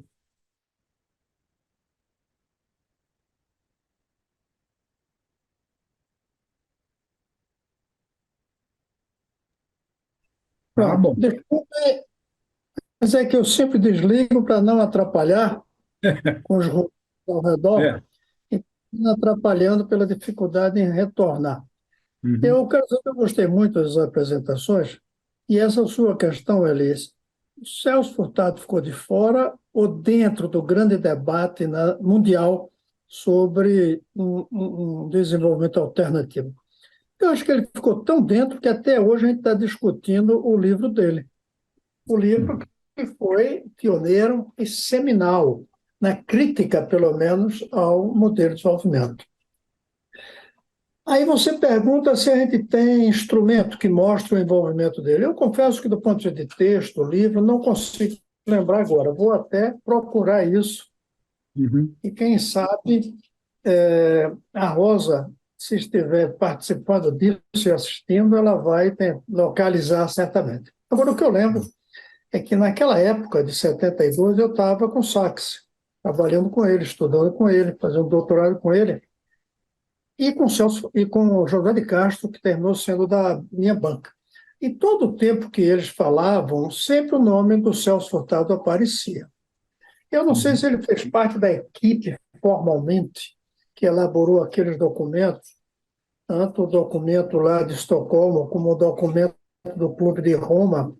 Não sei se ele esteve dentro do grupo, mas ele, marginalmente ou não, era citado, comentado. O que talvez tenha acontecido dele ter ficado menos presente é que ele voltou ao Brasil, já como ministro quase, pouco depois, já se Uhum. dedicando à cultura, que foi a bandeira dele, e com os textos que ele continuou escrevendo, inclusive autobiográficos. E talvez por isso tenha dedicado menos tempo explicitamente à formulação de modelos alternativos de desenvolvimento. Uhum. Mas eu não tenho dúvida que ele esteve sempre envolvido, não apenas com o livro, Mitos do Desenvolvimento, que já é uma grande contribuição, mas também ao lado daqueles que foram pioneiros. E algo, Eli, que você faz parte também, embora mais jovem, e algo que é fundamental. Fizemos parte de uma geração novedosa, como diz o norte-americano. Tem aquela geração que saiu da Europa para descobrir a América. Tem alguns astronautas indo agora para o espaço, nos últimos também 50 anos. Esse grupo que teve a ousadia de contestar a marcha inevitável, como se imaginava, o progresso material. Esse é um grupo que vai ficar na história e Celso Furtado certamente é um dos nomes mais importantes, não apenas com os mitos do desenvolvimento, mas também com as contribuições dele para pensar um futuro diferente. Eu tenho certeza que ele não esteve ausente. Beleza. Muito obrigado. E agora eu devolvo a palavra para os Alexandres, acho que vai ser a vez do Barbosa, né? Bom, então vamos lá, diretamente. O professor José Eli coloca a questão de que Celso Furtado teria se esquivado no posicionamento sobre a questão ecológica, se isso é normal, se isso não seria um problema, ao não se definir como um ecodesenvolvimentista ou como alguém adepto do desenvolvimento sustentável. Zeli, eu acho que aí tem uma questão metodológica, tá? Eu e o Xará, que estudamos, pesquisamos, praticamos Celso Furtado, que somos de outra geração, que não teve o privilégio de conviver com Celso Furtado, como a do senador Cristóvão Buarque, nós partimos. Então, qual que é a questão metodológica que eu acho importante? Né? Já dizia o Marco Glauco, né? Toda conversa sobre economia, qualquer ciência, tem que partir dos premissas metodológicas. Né? Então, aí acho que tem uma questão seguinte: como é que a gente lê um autor? Como é que a gente herda um autor? Então, eu e o Sais, ao longo do processo de escrita do nosso livro, a gente nunca tentou chegar e falar: Celso Furtado não viu isso, ou Celso Furtado foi um visionário. Isso é tirado da sua época, da sua historicidade. Né? Daí a importância da história também como ferramenta. Né? Então, a gente não pensa o autor como nós gostaríamos que ele tivesse escrito ou tivesse feito. Seria um pouco poupar o nosso trabalho. Né? Então, a gente tenta pensar, né, a partir do método, do estilo de interpretação. Nessa questão, para mim, não existe nenhuma postura de se esquivar, ao contrário. Eu acho que, para ele, se definir como ecodesenvolvimentista ou desenvolvimento sustentável, não é uma questão. É assim que eu leria. E, obviamente, que o Nassif Sachs era uma das referências dele para pensar isso, e ele assimilava a partir do estilo de interpretação histórico-estrutural. Na sinopse que você nos envia, tem uma parte que você menciona o capitalismo global da fatura ecológica. Né? E é justamente abaixo da fatura ecológica que ele, acima da fatura ecológica, ele está falando da Conferência das Nações Unidas sobre Meio Ambiente e Desenvolvimento. Então, é justamente nessa parte.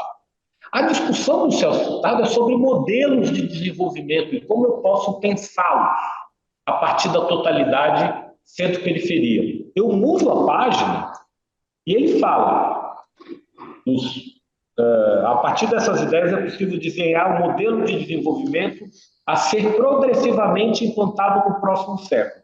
Os objetivos são claros: preservar o patrimônio natural, cuja dilapidação atualmente em curso conduzirá inexoravelmente ao declínio e ao colapso da nossa civilização.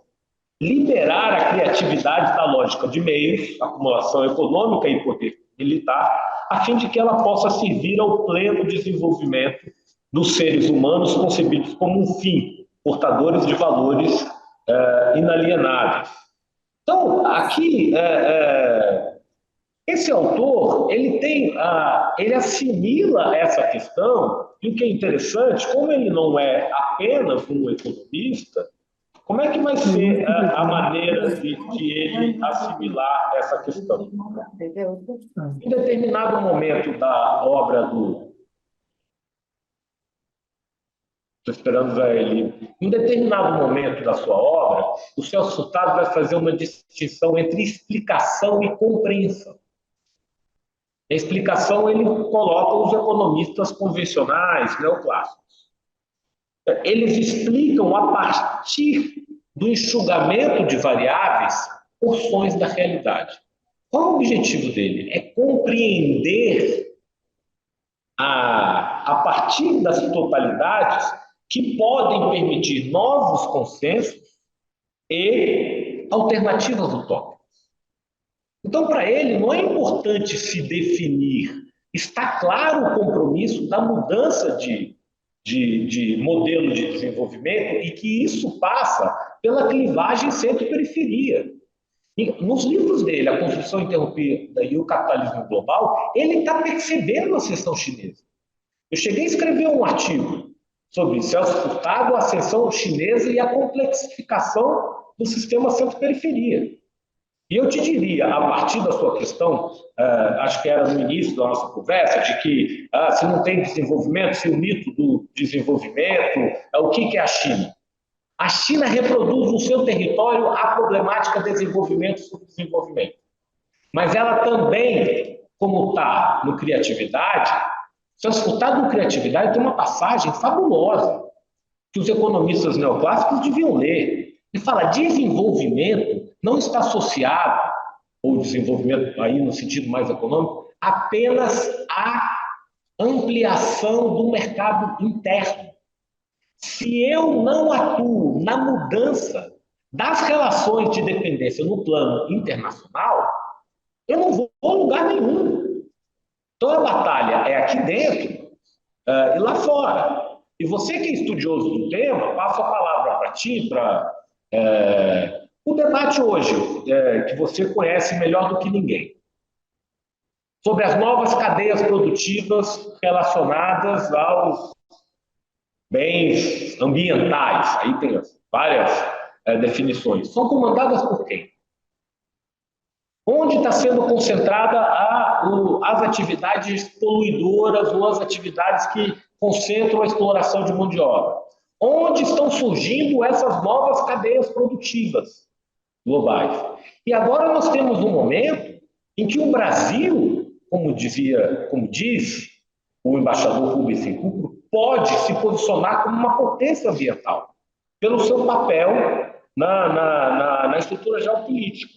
Então, isso é uma coisa interessante, inclusive, do reposicionamento do Brasil desde o governo Lula, na agenda internacional, e agora tendo um papel realizando a próxima COP 30 aqui no Pará. O Brasil vai cumprir um papel e como líder do G20.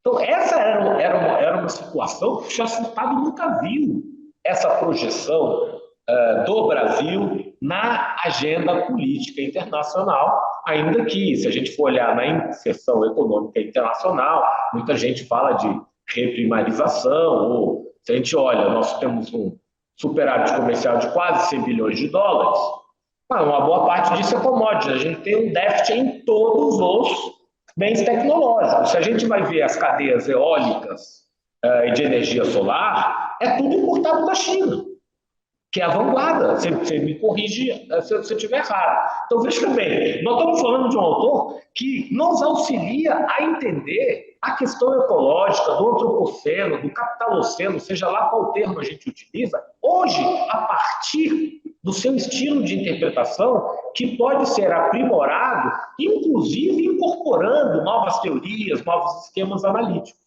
Né? Eu não sei se o senador não está mais conosco, se o Xará quer falar mais alguma coisa, mas eu queria ouvir também você, Zé Eli. Eu vi que você não concordou muito com a minha interpretação.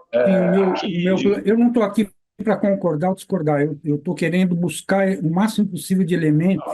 Não, eu acho que a partir dessa... Veja bem, é importante a gente ouvir também a sua posição. Né? Não, eu vou insistir com vocês o seguinte. A sinopse é extremamente crítica.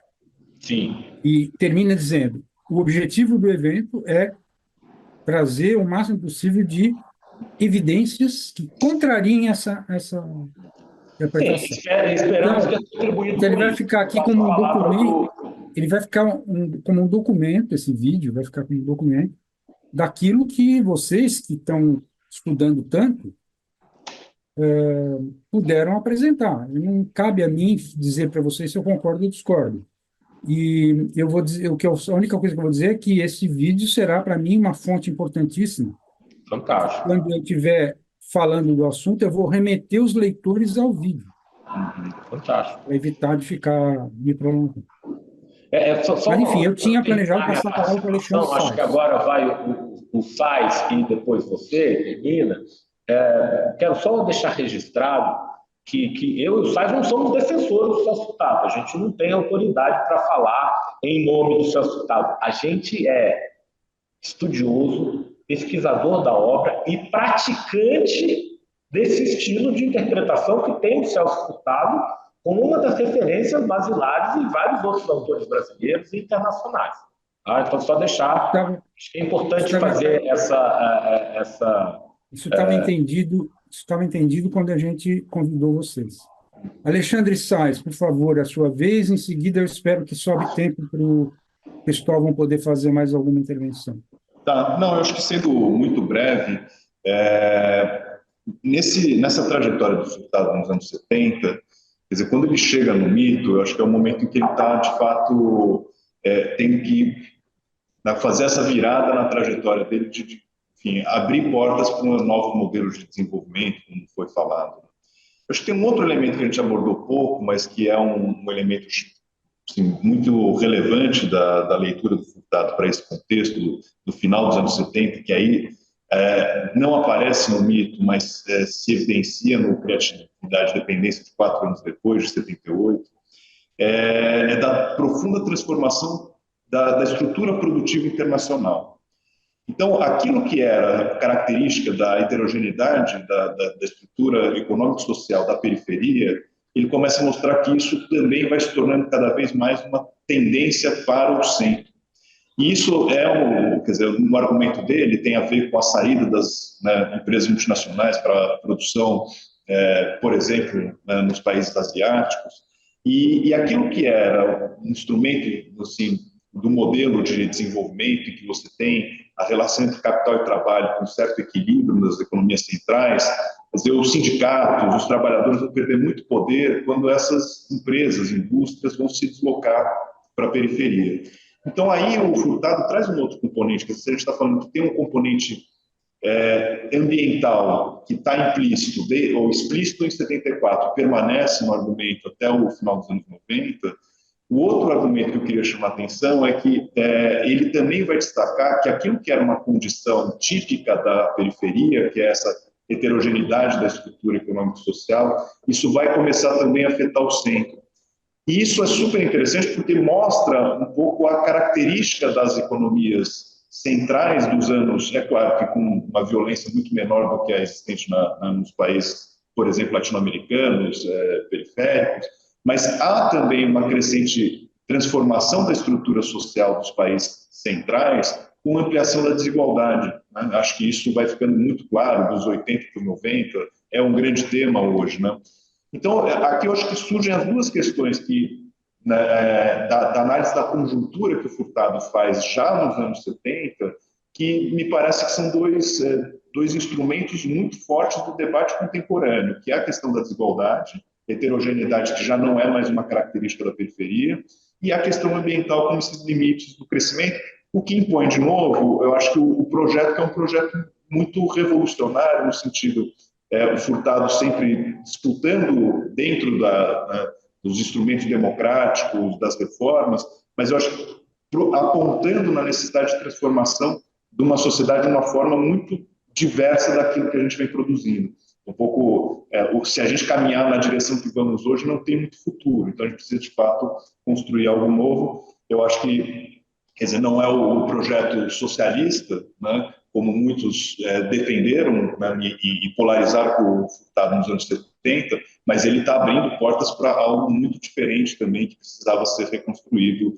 Né, e eu acho que essa é um pouco o espírito, o Cristóvão trouxe isso, né, de que nos move a pensar o que deve ser esses projetos futuros. Né? Então, acho que esse é para dizer que não é um problema só nosso hoje, eu acho que de fato é um projeto que precisa ser pensado coletivamente, mesmo internacionalmente. Obrigado. Cristóvão, com a palavra.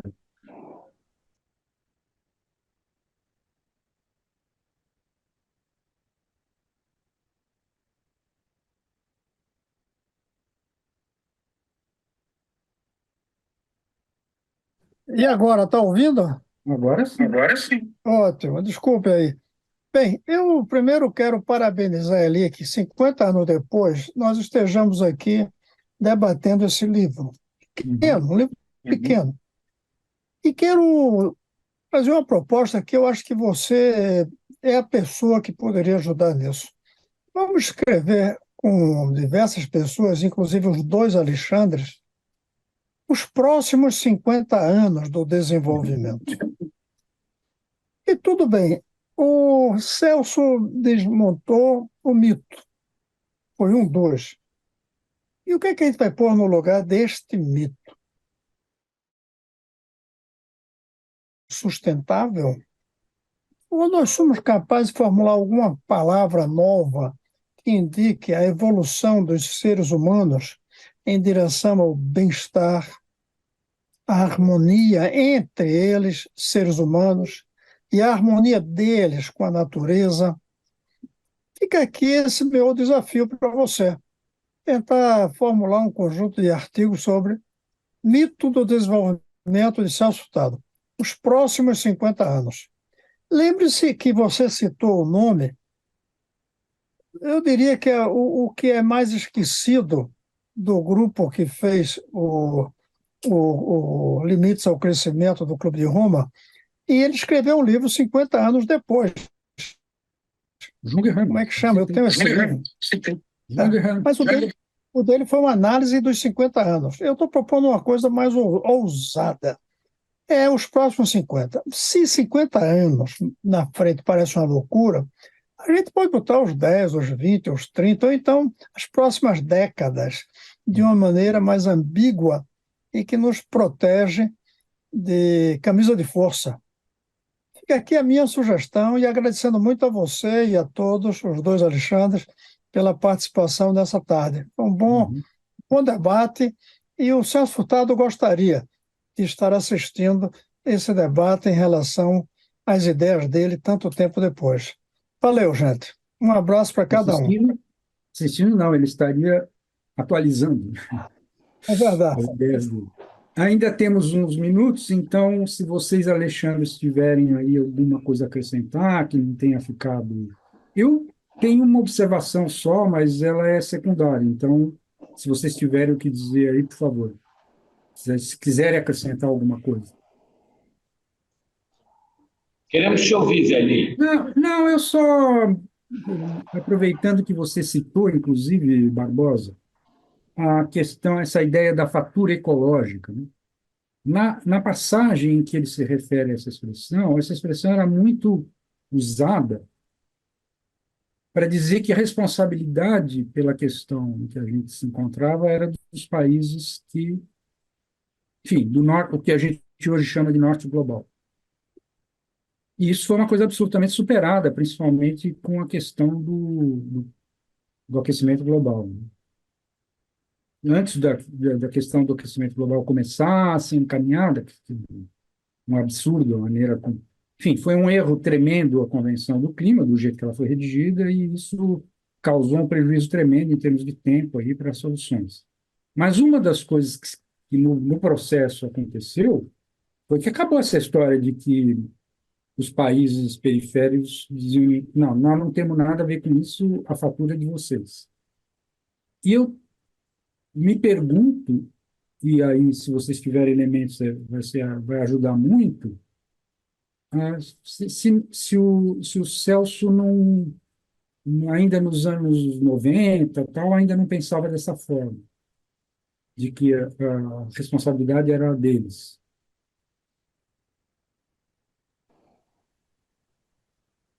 Olha, eu vou dizer que talvez na primeira intervenção que talvez o Furtado ainda tenha alguma atenção sobre as demandas mínimas, né, a serem atendidas e a questão do que seria essa fatura ou, né, os limites ecológicos na periferia. Mas por isso mesmo, quer dizer, ele aponta na direção de que o modelo não é o consumismo, não é o padrão de consumo que está posto. Então, é claro que ele reconhece que se há, né, um projeto a ser, né, colocado no lugar aquilo que está sendo, né, proposto como a ser superado, né, do nível de progresso, ele reconhece que, né, isso deve ser posto em outros parâmetros, em outros, no sentido do que isso vai produzir de consumo, de poluição, de desgaste dos recursos naturais, etc. mas efetivamente não me parece isso estar, né, completamente resolvido, porque de fato ele coloca isso no livro Brasil Construção Interrompida como os desafios para as futuras gerações, para os futuros economistas. Quer dizer, ele deixa muito claro que há uma contribuição dada, né, e que é um projeto que tem que ser construído coletivamente com as novas gerações sendo convocadas ali para produzir, né, a partir daquele contexto. Então, não há uma resposta, certo? A minha sensação é que não tem uma resposta pronta, né, e ele está, né, trazendo o tema, o problema a ser, né, refletido com todos.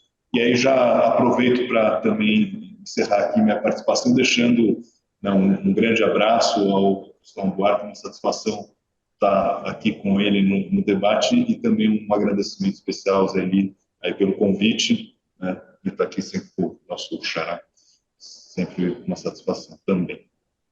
Bom, eu vou falar brevemente, porque eu acho que essa questão colocada pelo Zé Eli foi interessante, mas muito brevemente, nesses dois livros que são exploratórios, né, A Construção Interrompida de 92, tem inclusive um prefácio, uma tentativa de síntese muito amarga, né, para viver um período difícil da nossa história, e depois 98, que ali ele está lançando, ele fala de novas coordenadas do quadro global, novas linhas de força, tentando trazer elementos para essa totalidade que cabe a nós entender, né? E uma das coisas que fica claro, especialmente quando ele menciona a China, em 92 e em 98, é a complexificação do sistema centro-periferia. Eu acho que ele não diz isso, mas eu acho que nós podemos, inclusive, trabalhar com a tese de que a China é um dos centros de acumulação importantes no mundo hoje e que redefine e compete e se atrita com os outros e interage com os outros centros, Europa, União Europeia e Estados Unidos, né? E aí existem, eu gosto muito do Giovanni Arrighi, né, que fala do centro, semi-periferia, periferia. Eu acho que existe um diálogo, eu faço esse diálogo, Arrighi e Celso Furtado em sala de aula, né? Então, acho que existem elementos aí para colocar, inclusive países da periferia, como Brasil, Índia, África do Sul, que estão nos BRICS, né? O que isso significa, né? Então, acho que há elementos, e esse debate está ocorrendo nas COPs, né, querendo que esses países da semi-periferia, ou a China também, né? Agora, uma coisa que é interessante e que poderia, tentando mostrar um pouco como é que, não sei se o Xará concorda, mas um pouco a maneira como a gente tenta assimilar o pensamento do Celso Furtado e o método do Celso Furtado para tirar conclusões em que a responsabilidade não é dele, é nossa. Tá? A gente fala muito de livro, que é o nosso material de trabalho, mas, né, tem toda a contextualização, tem outros autores, né? Vai ter Introdução ao Desenvolvimento, Enfoque Histórico Estrutural, ele vai falar que existe uma dessimetria entre a produção e a sociedade no Brasil. Ele cria umas categorias. O que ele está querendo dizer? Eu tenho um padrão, uma industrialização que seguiu a modernização dos padrões de consumo, só que antes eu importava, agora eu passo a fazer boa parte do produto final aqui, inclusive alguns elos da cadeia produtiva de maior valor tecnológico. Só que a sociedade não tem acesso àquilo que puxa o crescimento econômico. Bom, isso é parte, né? A gente revê essa questão do sistema centro-periferia, a gente olha os anos Lula. O que aconteceu nos anos Lula? Você pode dizer, olha, isso vai contra o que ele colocou lá, porque o acesso aos bens, pelo menos de tecnologia média, não sofisticada, isso chegou no Brasil com os bens de consumo duráveis chineses, computadores, máquinas, inclusive de toda ordem, e uma panóplia de bens de consumo, que isso chegou a segmentos trabalhadora, importantes segmentos da classe trabalhadora, da classe alta, média e da classe trabalhadora. Você poderia chegar e dizer, olha, nós estamos, então, tendo uma generalização do padrão de consumo, é que agora esse novo centro, ele produz, não tem aquela coisa de manter os bens industriais com valores elevados, como ele estudou no caso da CEPAL. Agora, ele inunda, dada a grande produtividade e competitividade, o mundo inteiro, inclusive a Europa e os Estados Unidos, generalizando esses padrões de consumo. Então deixou de existir a dessimetria entre produção e sociedade? Será que não seria melhor a gente pensar que ela mudou de forma? Que agora eu tenho acesso a esses bens, só que agora eles não são produzidos aqui? Eles passam a ser importados ou, no máximo, montados aqui a partir dessas novas cadeias de valor deste padrão tecnológico de hoje. Então, um pouco o exemplo de como a gente tenta pensar um autor, aprimorando, chegando a outras conclusões, e não dizendo o autor errou isso ou aquilo. Obviamente que no nosso livro, inclusive, a gente mostra o debate com esse resultado por vários outros autores, né? Estabelecendo quais eram as críticas que ele recebeu, e não necessariamente trazendo, tomando partido, mas mostrando o debate intelectual da época, né? Bom, acho até que falei demais. Queria agradecer muito estar aqui, Zé Li, é um prazer. O IEB está de portas abertas para você, se me convidar, vou no IEA, o acervo do IEB é consulta pública, tá? Estão lá os materiais, a gente pode até tentar pensar, ver meio ambiente, o que já está organizado nos acervos, tá? Isso dá para a gente pensar, de repente, até num projeto de pesquisa, por que não? Meio ambiente. O Cristóvão está querendo dizer alguma coisa? Estou querendo falar na ideia dos próximos anos ou décadas, dizer a dificuldade não apenas de formular intelectual, tecnicamente, mas de encontrar o rumo político. Porque a democracia ela tem intrinsecamente uma dificuldade para cuidar do mundo que vem aí, uma vez que ela é nacional. E o soberano na democracia é o eleitor. E o eleitor ele é, por natureza, um individualista e imediatista. Como é que a gente vai colocar que os indivíduos eleitores votem para proteger a natureza para a geração que não nasceu ainda? Como é que a gente vai cuidar dos imigrantes que agora são centenas de milhões no mundo se movendo? Sejam os estrangeiros geográficos, que moram do outro lado da fronteira, seja o mito do desenvolvimento, exige um novo conceito de progresso, de evolução.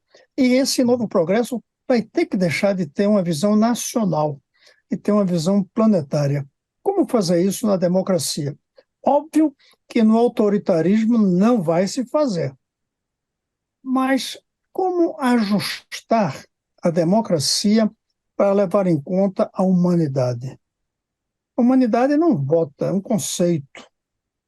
Então, como vamos fazer para levar em conta essa humanidade que não é atendida pelo desenvolvimento? Porque ele é um mito, tendo em vista que é nacional, imediatista e não leva à distribuição. Essa é a dúvida que eu deixo aqui para debatermos. Eu creio, ali que você, com sua liderança e reunindo pessoas como os dois que estão aí na mesa, dois Alexandres, a gente pode começar a pensar isso. Como fazer uma humanocracia? Como ter uma democracia que vá além do nacional e do imediato, que é o que nós todos eleitores, como nós todos eleitores agimos. Fica aqui o desafio, Eli. Tá bom. Provavelmente uma das ideias para aceitar esse desafio seria, por exemplo, fazer um outro evento como esse dedicado à Amartya Sen. Eu acho que tem uma diferença muito grande em termos de pensamento em relação a esse foco, desenvolvimento. Ele não fala muito em desenvolvimento econômico, porque, feita a crítica, o que passou a ficar em questão era o que é desenvolvimento, não desenvolvimento econômico. Mas no caso do Furtado, o que ele acha que era mito era o desenvolvimento econômico. Mas, enfim, eu queria dizer para vocês, como faltam só alguns minutos, que nós recebemos aí durante essas 2 horas 4 perguntas por e-mail que serão enviadas a vocês, porque não cabia, eu achei que não cabiam na, desviariam nossa conversa, assim por diante. E fora isso, então, só fico mais uma vez em dívida com vocês por terem aceito esse convite e, e desejando aí, primeiro, que o livro seja um êxito, o livro dos Alexandres, que em breve apareça, e que a gente possa contar com você, Cristóvão, outra vez, se temas como esse, os que você sugeriu, forem pautados aí nas próximas, em eventuais próximas propostas que eu faça ao IAD, eventos como esse aqui. Obrigado, Um então. abraço a todos. Um abraço.